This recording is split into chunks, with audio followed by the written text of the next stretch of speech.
You're listening to Girls with Grafts, a burn community podcast created by Phoenix Society for Burn Survivors, a leading nonprofit dedicated to supporting the burn community.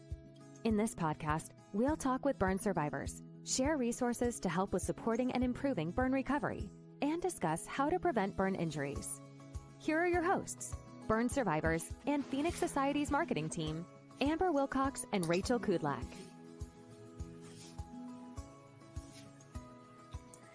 Hello and welcome back to a bonus episode of Girls with Grafts. I am one of the hosts of the podcast. I'm Rachel Kudlak, and I'm so happy to be here on a very special day. So I'm sure everyone's already aware, but if you don't know, today is Giving Tuesday. So we wanted to do, a bonus episode today in honor of Giving Tuesday. To share a little bit about the few different ways you can give back to Phoenix Society this year in this holiday season. So today's podcast, we're doing a little differently. We have three special guests joining me today, but rather than having them all come on at one time, we will be having them all come on individually. So stay tuned for more information on who our guests are.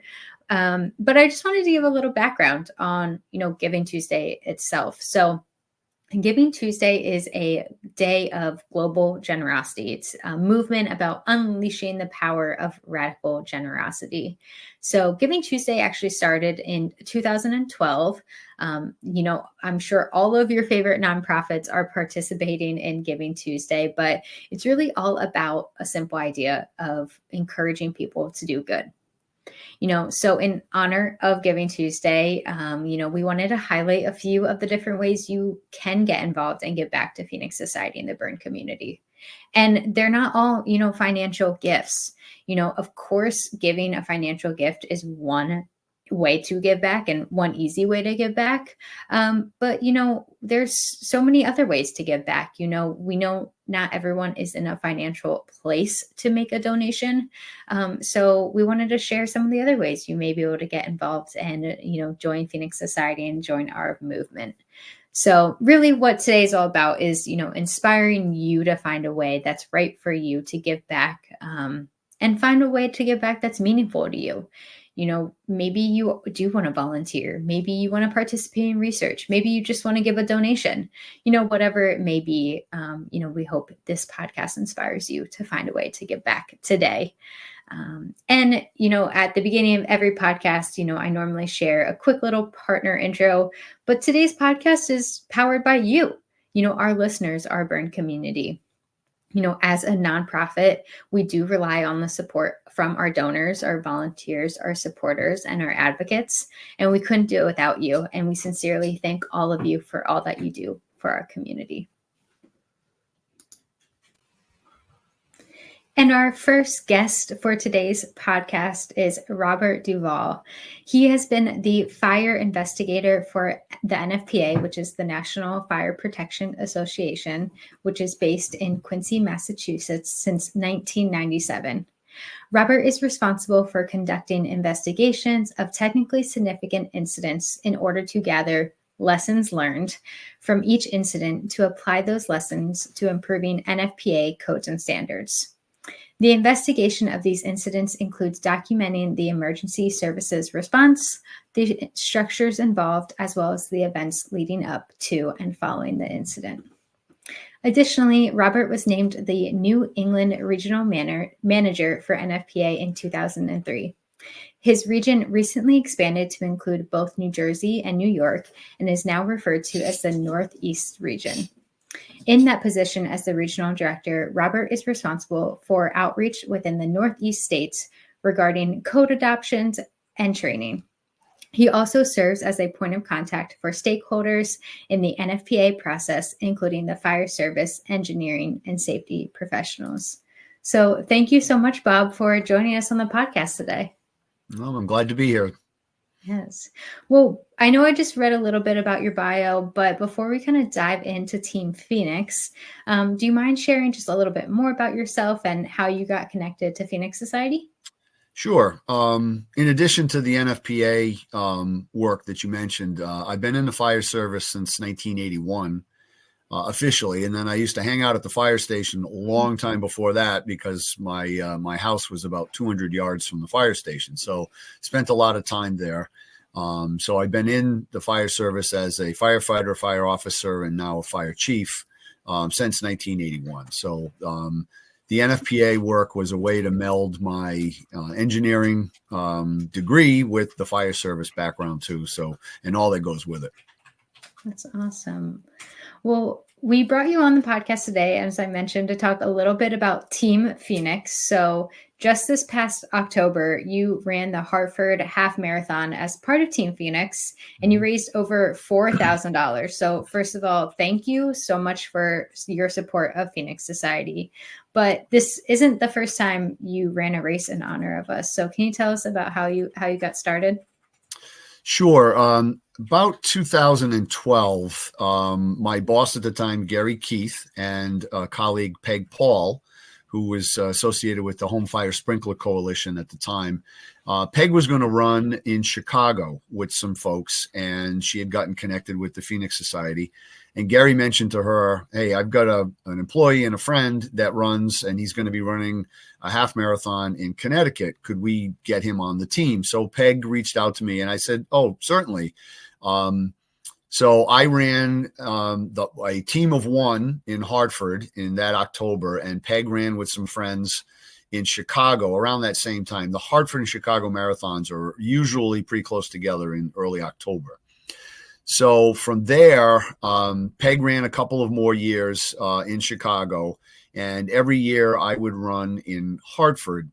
I graduated from half marathons to full marathons, and the goal of running Hartford was to qualify for Boston, which is the granddaddy of all marathons. So endurance runners of all ages, that's kind of their goal. Is to qualify for Boston. So I was doing it with partially selfish reasons to qualify for Boston, but I was doing the Hartford Marathon every fall for the Phoenix Society. And it made sense. It was a great way to raise money, engage my friends and colleagues into supporting the society. With my fire service and fire engineering background, it made perfect sense. I knew the ravages of fire, what it did to people and families, and burn injuries, and the toll it takes on individuals and families. So it just made perfect sense to do it. And it gave me additional inspiration during the training, which is long and arduous. Training for a marathon can take up to 6 months. And it kind of gives you that little push when you're dragging, especially during the summer. You're training in the summer heat, and you say, I'm doing this for a good cause. I'm doing this for people that need the support, and the society that needs the support. So it kind of blossomed from then, and I ran a total of, I believe, 16 marathons before I had to step back to half marathons again after knee surgery. But I did get a chance to run one Boston Marathon in support of the Phoenix Society. It was always Hartford.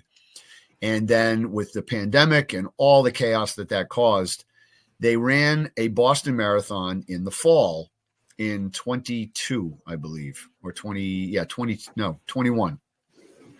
So it made perfect sense. All right, I'm not going to run Hartford this fall. I'm going to run Boston, and I'm going to run Boston in support of the Phoenix Society.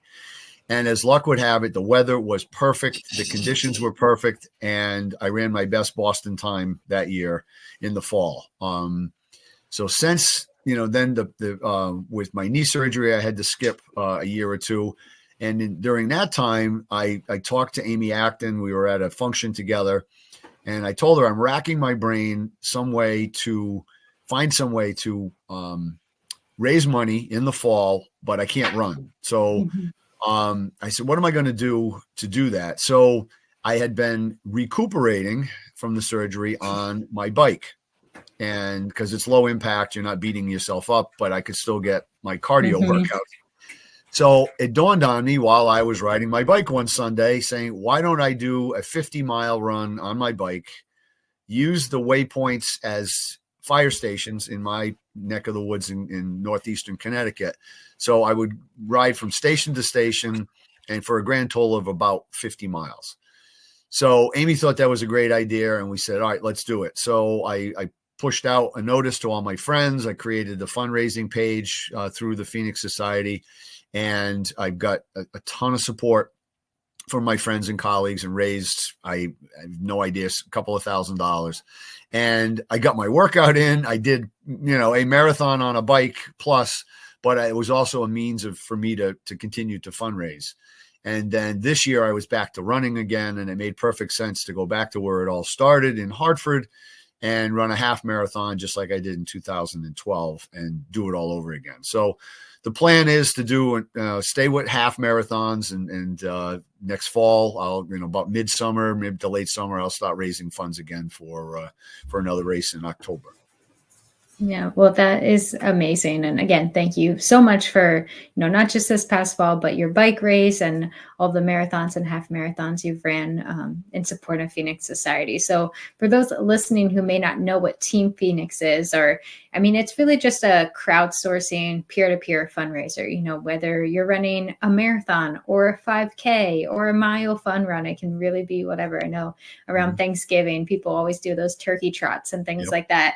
The distance doesn't matter. The way you do it doesn't matter, but it's just it's a way to, rally up your friends and family in support of Phoenix Society. Yep. So Bob, can you share maybe some advice?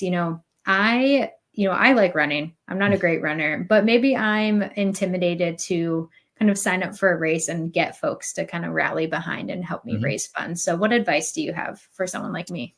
Well, like I mentioned, it becomes an inspiration. So I had someone tell me a long time ago, sign up or tell somebody or tell your social media friends and followers that you're going to do a race. And then kind of the pressure's on you that, I've got to do it now. I told all my friends I was going to do it. So pick a race that's not over your head. So if you're a 5K runner, do 5Ks, do 10Ks. If you want to push yourself, don't just jump into the marathon. That's a little intimidating. Start with 5Ks and graduate to 10Ks and graduate to half marathons. And then once you do a half marathon, you can do a full marathon. You're not going to be 2 hours and 3 minutes like the elites are.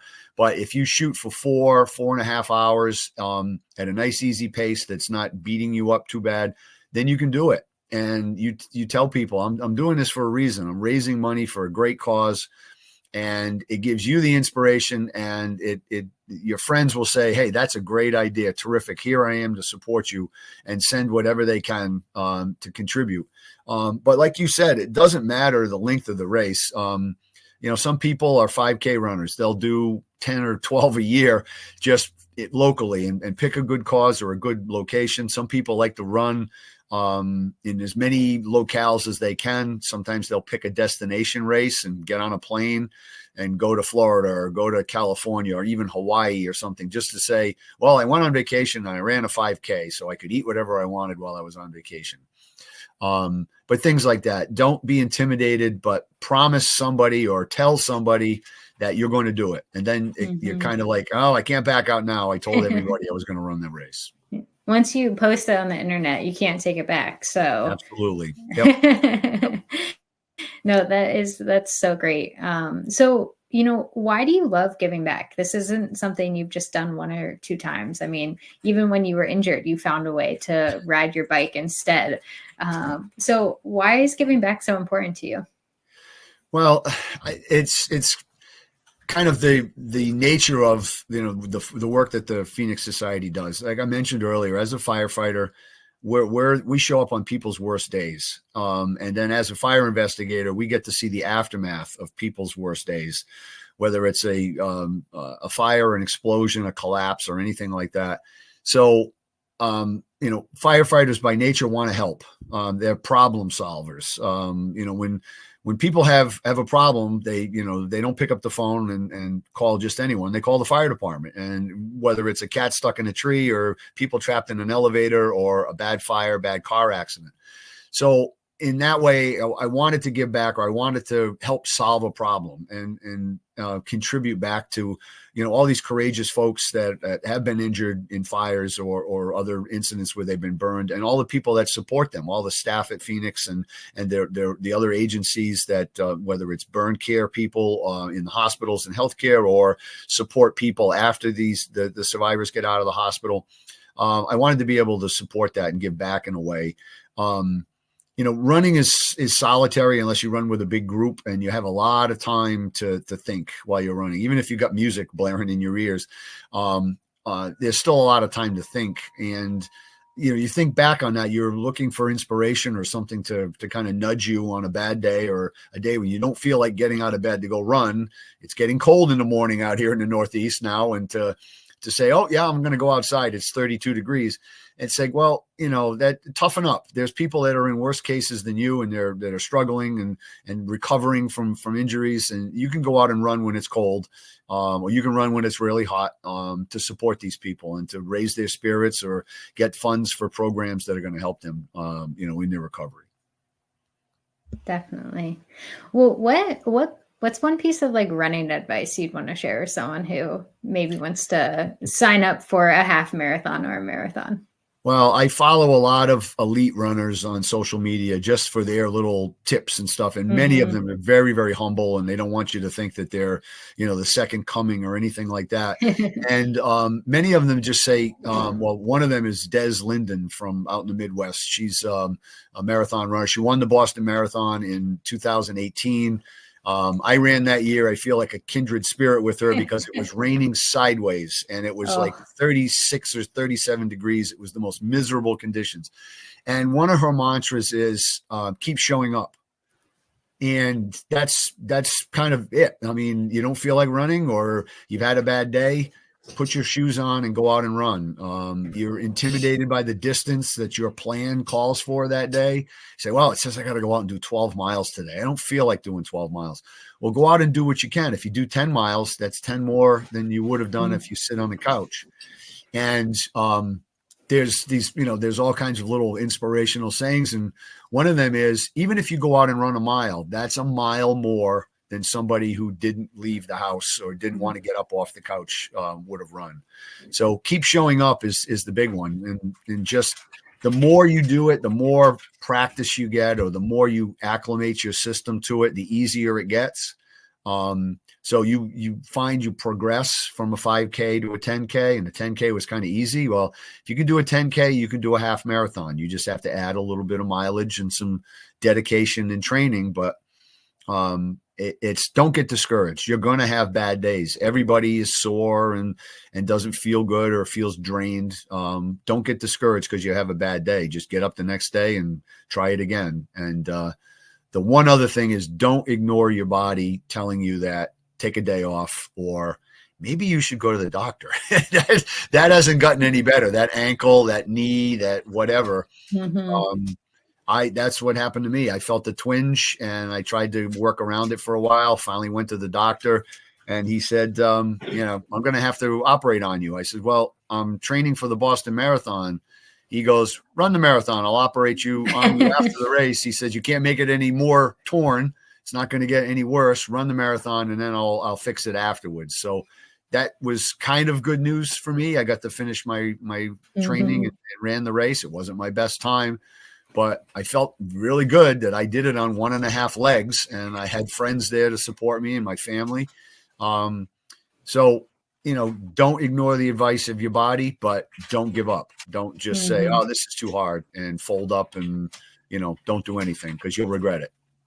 Definitely. That's some great advice. Well, thank you so much, Bob, for joining us today. For folks who are interested in signing up and being part of Team Phoenix, again, it can be a 5K, it could be a marathon, it could be a bike race, triathlon, whatever you want to make it. You can learn more and join Team Phoenix at www.phoenix-society.org-team-phoenix. And we'll have that link below in our show's description as well. So before we close out today, Bob, anything else you want to share with our listeners? No, just happy holidays. And from the fire service side of it, be safe around the holidays, and I wish everyone well. Yes. Well, thank you so much. All right. Thank you. And our next guest for today's podcast is Shelby Mitchell. Shelby Mitchell currently resides in Wisconsin. She has an adorable golden doodle named Josie, who is her sidekick and goes everywhere that she can with Shelby. Shelby was burned in 2022 and has been involved with Phoenix Society since meeting a peer supporter while recovering in the hospital. She just recently completed her Phoenix SOAR training and has been a volunteer since September. So thank you so much, Shelby, for joining us on the podcast today. Thanks so much for being here. So I know I just read a little bit of your bio, but before we dive in, can you just tell our listeners a little bit more about yourself and your burn journey? Yeah, so my burn actually occurred on May 29th of 2022, and it was a bonfire accident.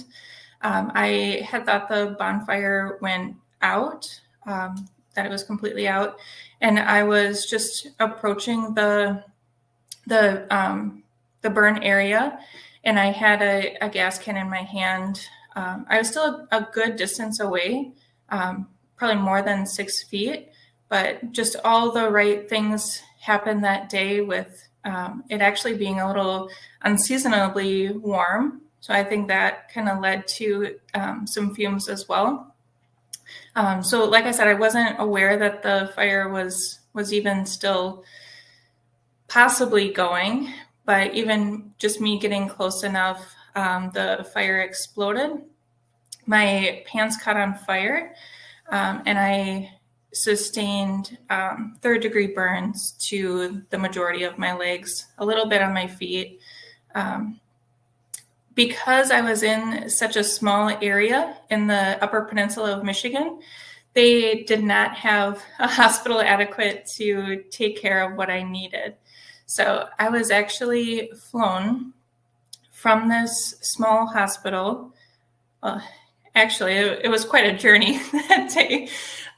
So the helicopter that they were going to bring into the hospital was out on something else. So they had to bring an ambulance. That ambulance brought me about 30 miles or so to a different airport. And then from there, we took a fixed wing plane. And then I was flown to the burn unit in Minneapolis, where ultimately I was treated. So it was just talk about a journey. Yeah. What I'm really grateful for is that immediately the hospital recognized that it was way more than they could handle. They got me stabilized, and then immediately, everyone had their jobs. They knew what they were doing. The doctor looked in. He was like, yeah, we can't help to this level. So he was immediately making calls to burn units to see where the closest place that could take me. Mm-hmm. So, and when you were at the hospital during that stay, was that the first time you had met a peer supporter? Yeah. So I was treated at Hennepin Healthcare in Minneapolis. I was in the hospital actually for 74 days. So during that time, the first part of it, I was in the ICU for about a week. And then I truly can't even tell you how long after, when I went to the step down, that it was that I met my peer supporter. Time was just kind of a random thing. When you're in the hospital. So I couldn't really tell you exactly. But what I really loved about the peer support and the SOAR coordinator at the hospital is they found a peer supporter who was so much like me. It was kind of eerie. We liked the same things. We just everything, the travel, outdoor activities, all these things that when she came to visit me, I was like, man, it really feels like I'm talking to myself. It was kind of eerie in some ways, but at the same time, like I was the one who was up and walking around and having these conversations too. So they just did a really great job matching me with someone who was just so like me that, and now we're friends. So it was just a really cool connection.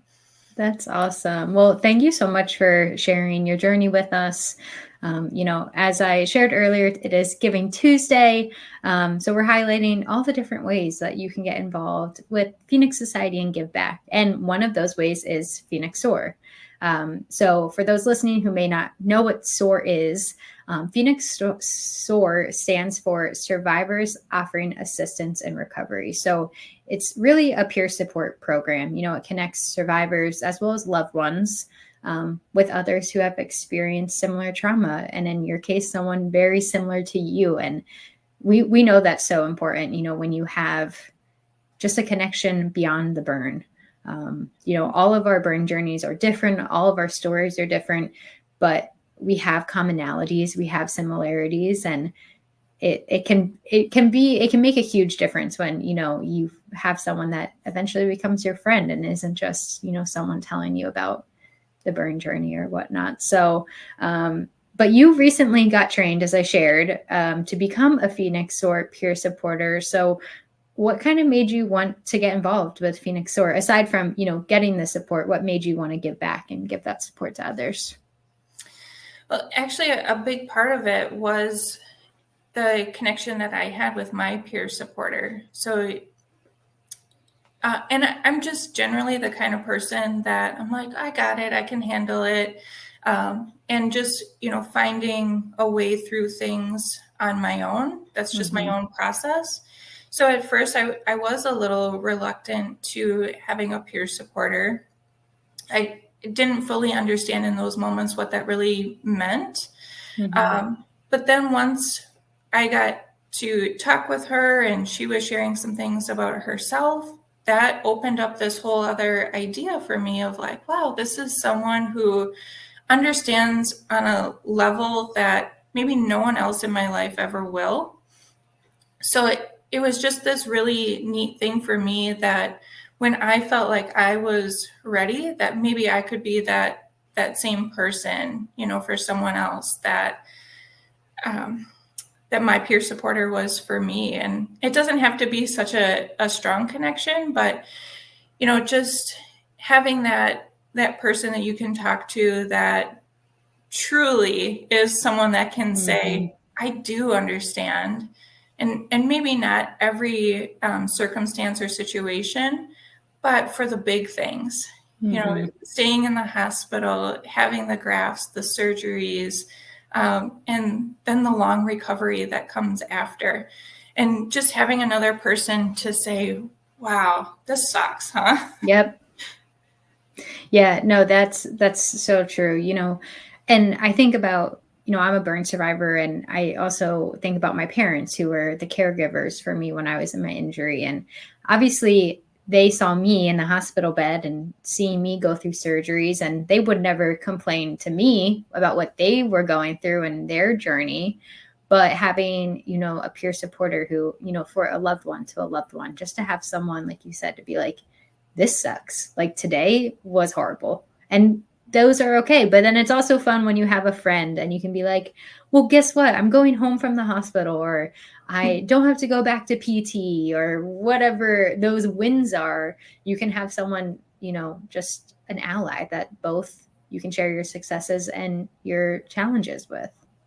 Absolutely. And, you brought up parents that are going through kind of the same journey, but they're looking at things through a different lens.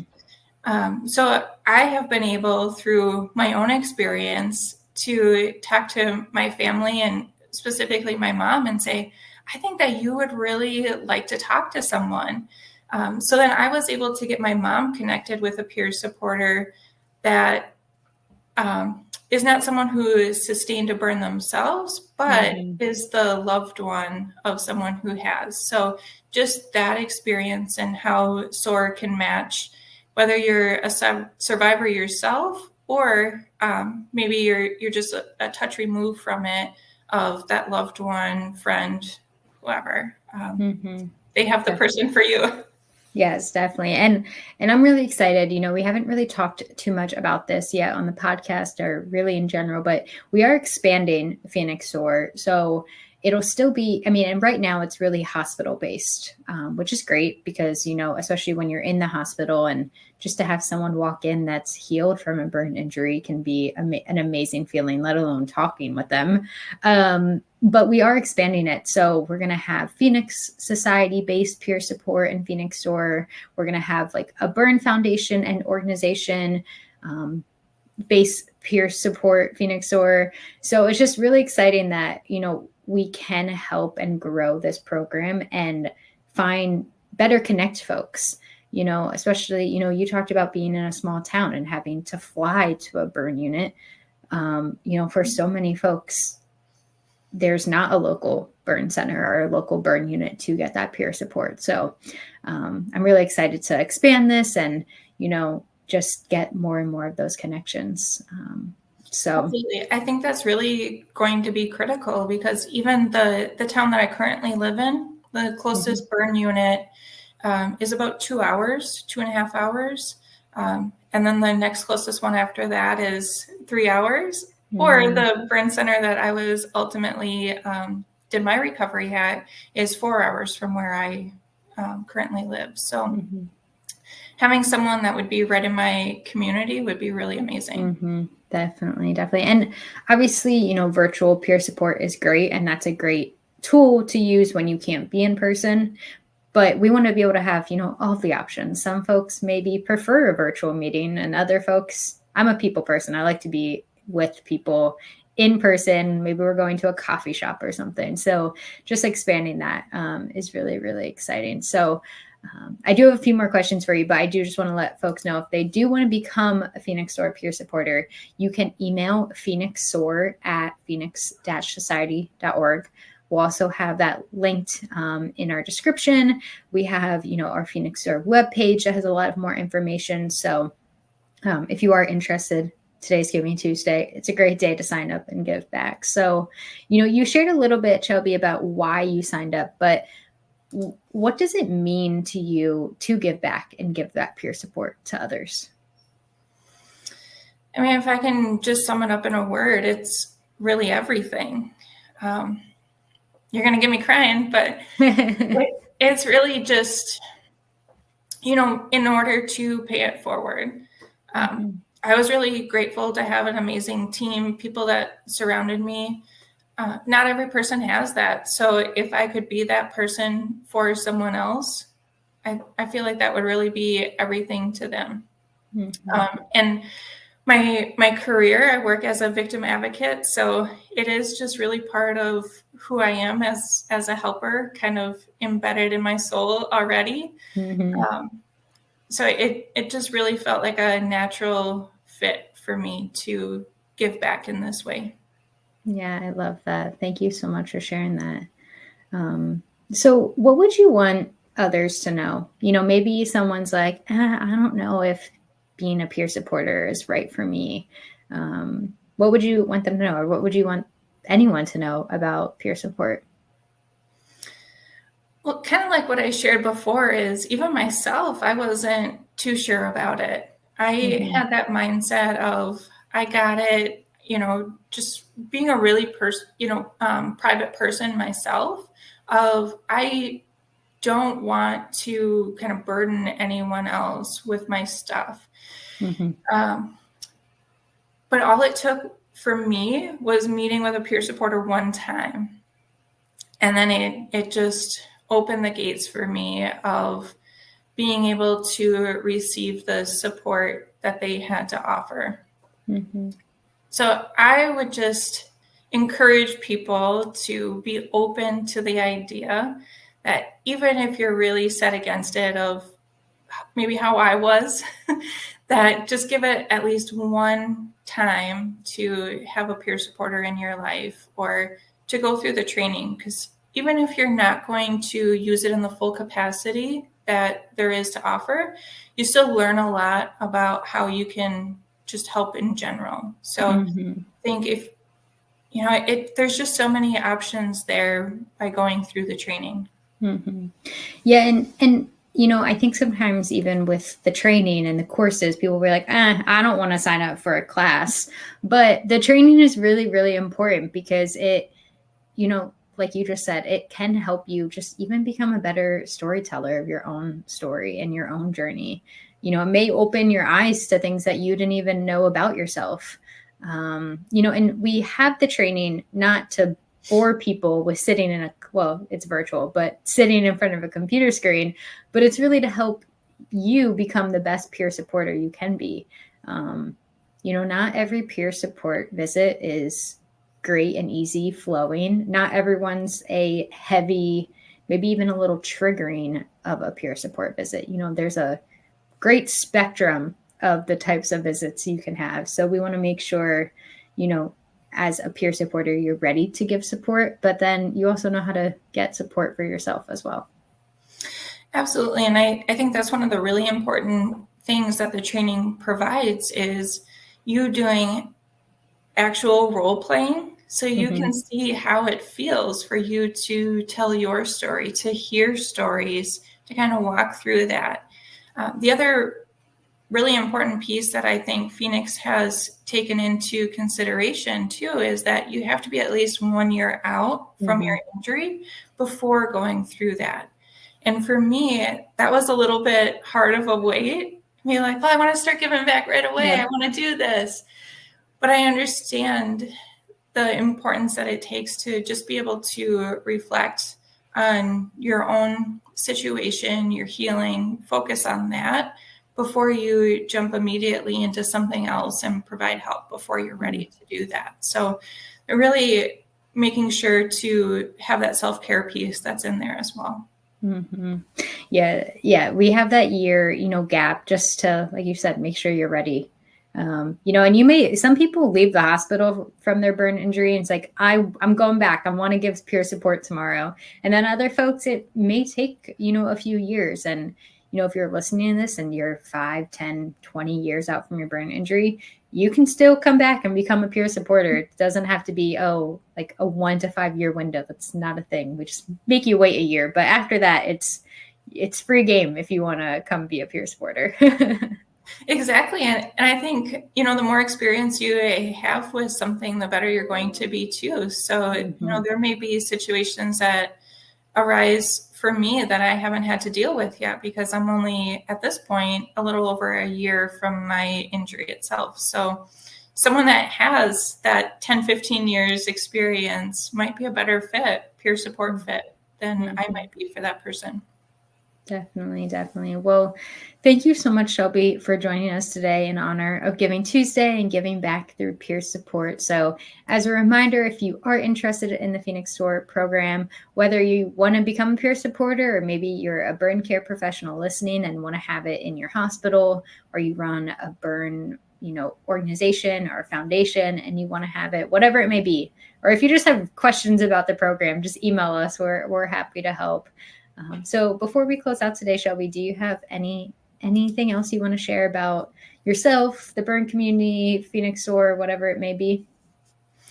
Well, you talked about my golden doodle Josie, and of course, she's taking a nap, so I can't even introduce her to everyone.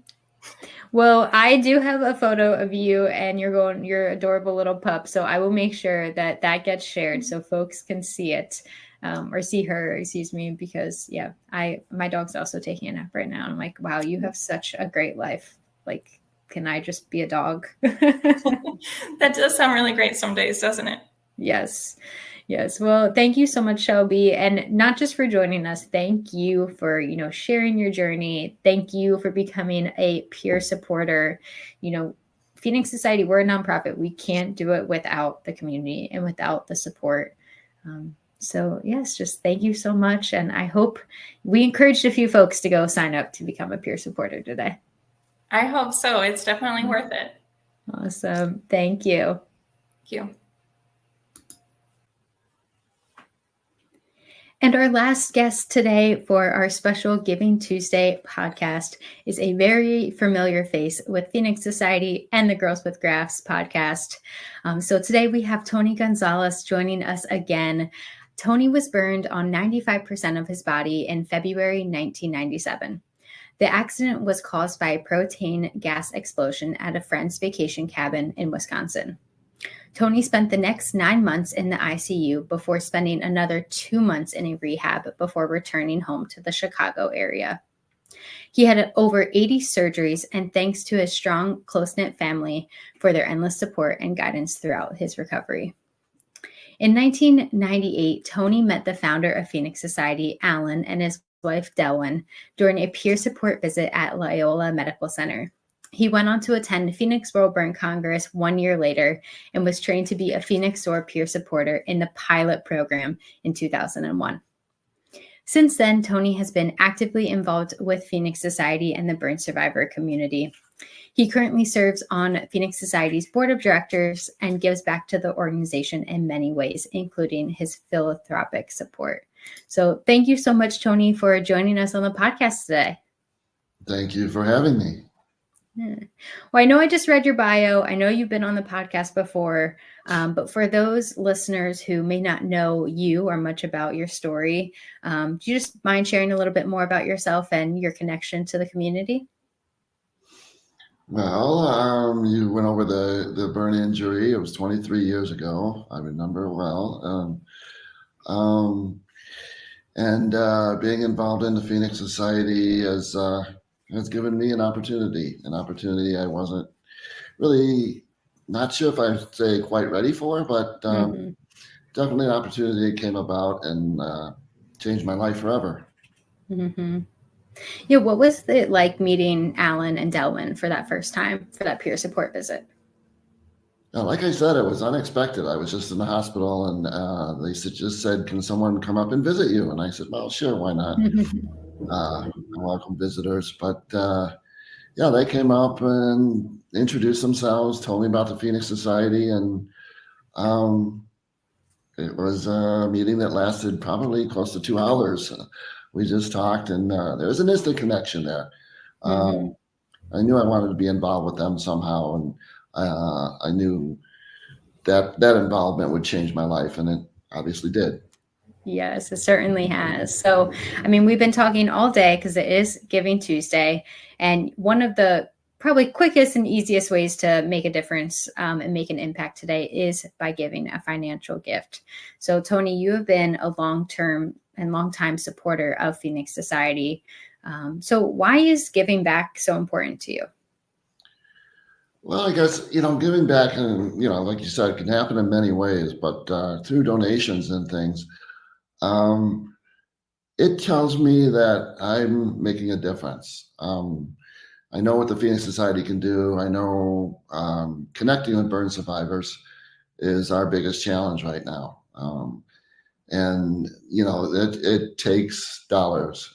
And coming out of COVID, I know everybody has hardships, and it's been rough. But I know we need those donations. We need those donations to create that infrastructure and create that opportunity to connect to more survivors. Mm-hmm. And that was one of the reasons why I gave back in a volunteer role first. Is I was busy in my own recovery, but when Alan and Delwyn walked in, they opened up a new way that not only can I help, but that I can grow myself. Mm-hmm. And that door was opened. And from then on, I realized that working with the Phoenix Society, that it does take dollars, and it does take a lot more than that. But the dollars are the important thing, sustainability and being able to do what we do. And then that transcends into knowing that I'm helping more and more survivors. Mm-hmm. Definitely. And, that's part of the reason why we're hosting, this podcast today, to share all the different ways to give back. For some folks, it may be that financial gift. For other folks, it may be in a volunteer role or a combination of the two. So, however you can give back, it's just important to give back, especially in the holiday season. It's a season of thanks and giving. And one of the other ways that you give back to Phoenix Society is you actually host a golf outing that supports our organization. So can you tell us a little bit more about the golf outing and kind of how that event even came to be? Well, it came to be, first of all, it was a softball fundraiser for me while I was in the hospital. So I had no idea they were doing it. And they did it actually the first year in 1997. And once I got to actually see video of it.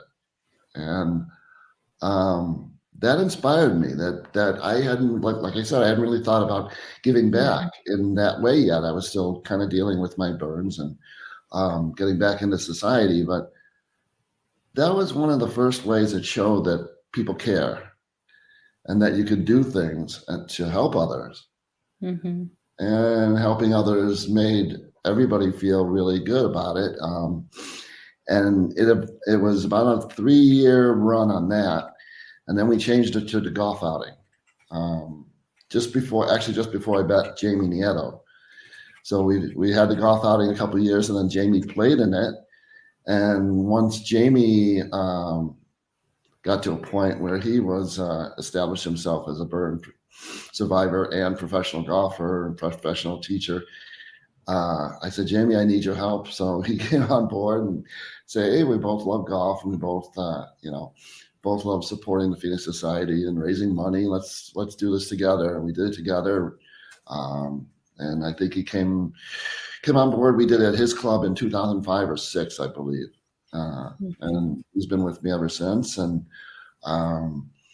we do it to raise money to give people the opportunity to go to World Burn, which is, both of us have been there many times and benefit from it, and became more volunteer orientated through it. And, we just, the one-on-one people at the World Burn, I know Jamie will tell you it did all kinds of wonderful things for him. It changed my life too, as well. That's one of the reasons why I continue to support. Mm-hmm.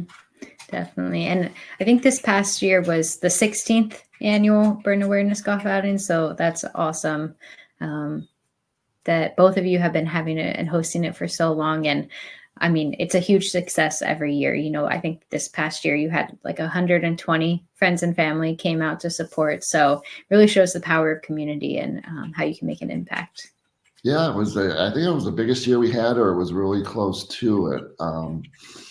And it was just a wonderful get together and to see faces again coming out of the pandemic and know that my friends, and we got new supporters, and all the new folks at Phoenix Society came by, and hopefully you'll get there someday and be able to join in the fun and know that we help people. Yes, I hope so. I mean, I won't be playing golf, but I will be more than happy to come and help with registration. Oh, come on. You got to try golf. I will try. In the name of fundraising for Phoenix Society, I will try, but I don't think anyone would want me on their group of 4 going around. Bring your clubs with you, or we can get you some clubs and we'll talk about it. All right. We'll see what happens next year. Okay. Yeah. Well, and another, special initiative we actually have going on right now through the end of the year, which special thanks to both Tony and our other special agent and board member, Howard Tlepson. But our special agents, Tony and Howard, they at World Burn Congress, you started an initiative to match all of our new monthly donors. And now we're running that through the end of the year, which is so, so exciting because for every new monthly donor that signs up, Tony and Howard will be matching their gift. So this is a great opportunity to make an impact and then have it doubled by Tony and Howard. So Tony, what kind of inspired you and Howard to, start this initiative?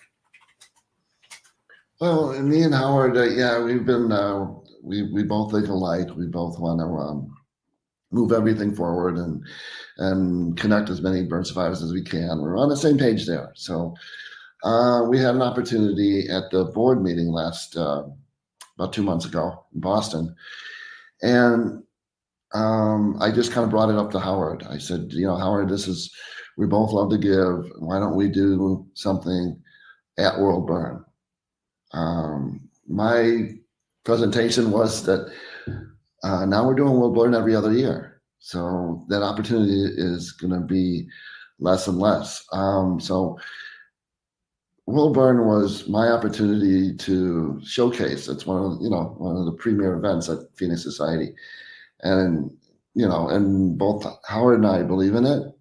I wanted to do something special. It was the time to do it.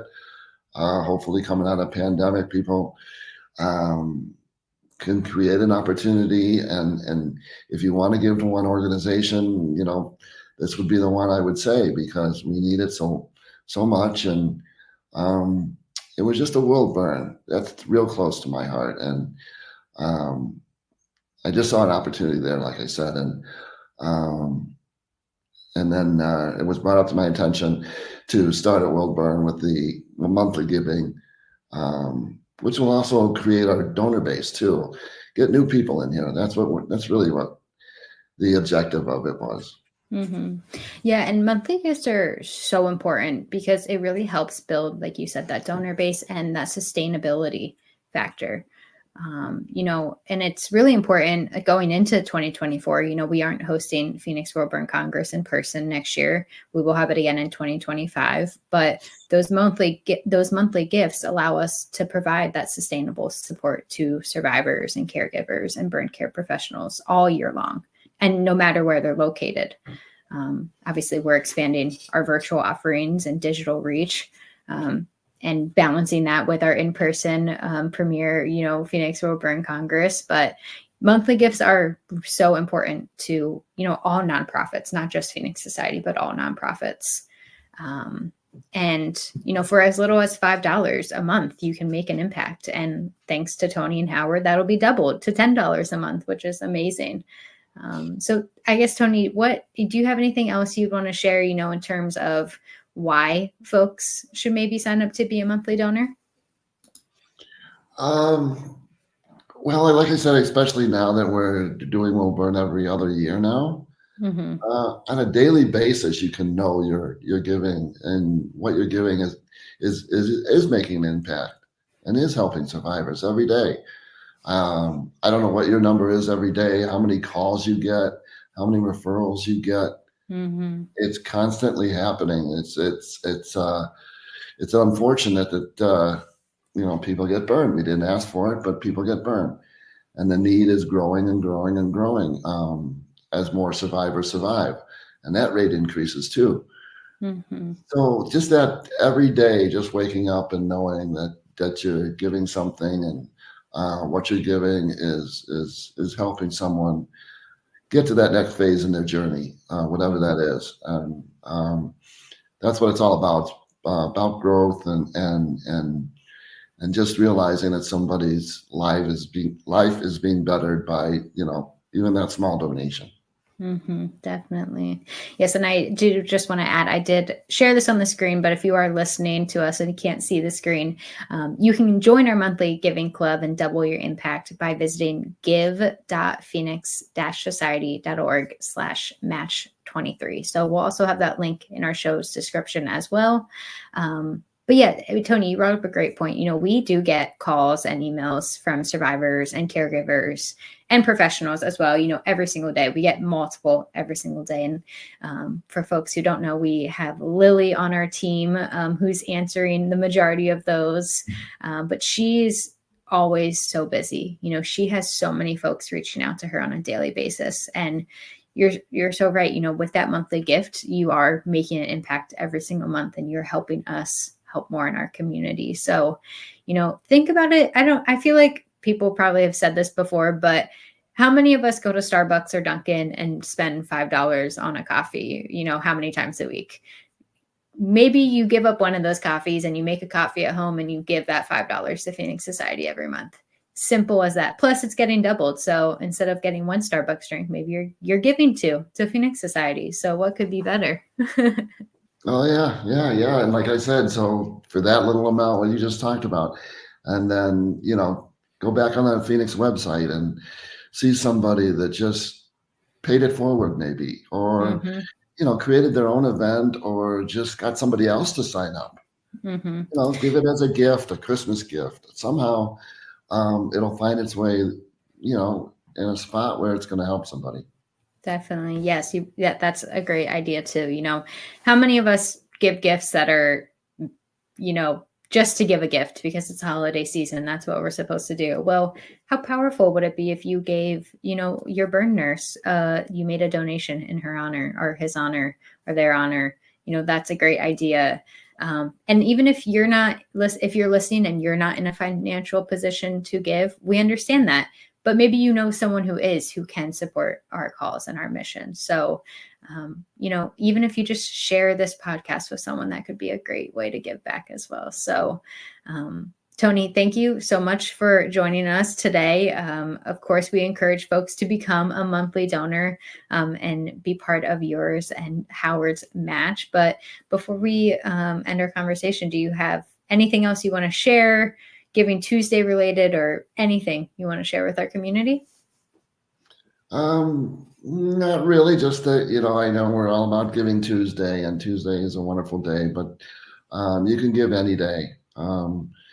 Thank you for having me on the podcast and be able to share. And that's what it's all about too, is sharing. Like you said, if you can't contribute, you may know somebody, and sharing, and somebody that's may not have heard about the Phoenix Society.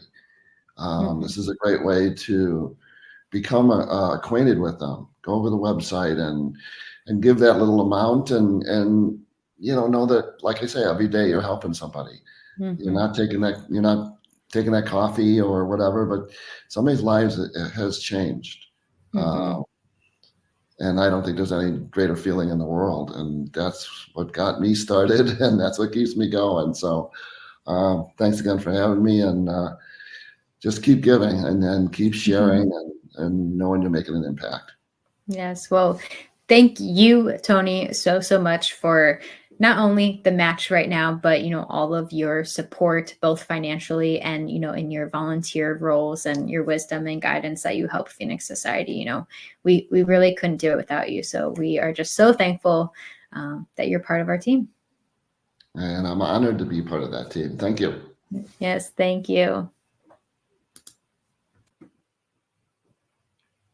Well, I just want to give a special thank you to Bob and Shelby and Tony for joining us for a bonus episode of Girls with Grafts in honor of Giving Tuesday.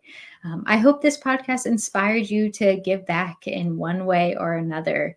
Whether Bob inspired you to sign up for a 5K, or if you want to join our monthly donation club through Howard and Tony's gift, or if you want to be like Shelby and become a Phoenix Store volunteer. There are so many ways to give back and get involved during this holiday season.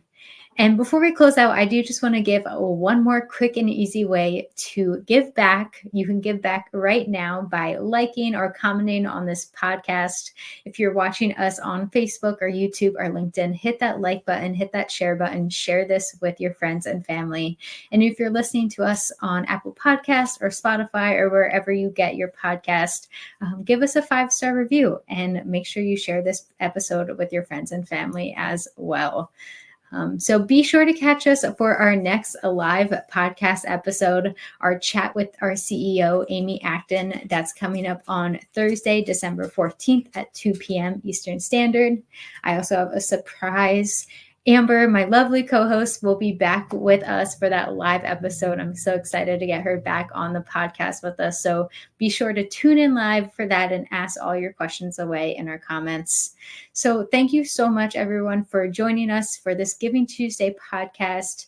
I hope you've been inspired to give back. And if you ever have any questions or need more information, never hesitate to reach out. Thank you so much. Thanks so much for tuning in to this episode of Girls with Grafts.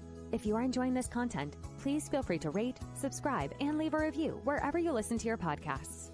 This helps others find the show, and we greatly appreciate it.